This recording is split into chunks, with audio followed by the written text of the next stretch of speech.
So వాస్తవానికి అది tick talk కాదు.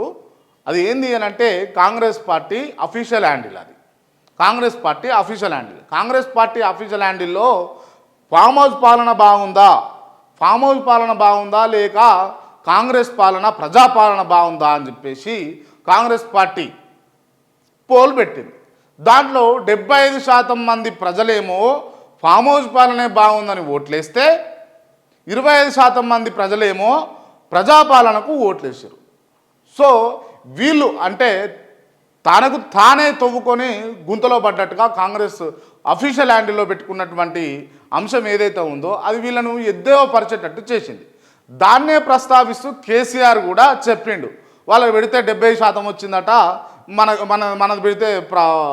మనది పెడితేనేమో ఈ పోలు పెడితే ప్రజాపాలన కావాలా ఫామ్ హౌస్ పాలన కావాలా అని అడిగితే 70% ఏమో మనకు వచ్చిందట, 30% ఏమో వాళ్ళకు వచ్చిందట. అంటే ఆ చుట్టూ ఉన్న కార్యకర్తలు అంటారు 70% కాదు సార్ 75% అని అంటున్నారు.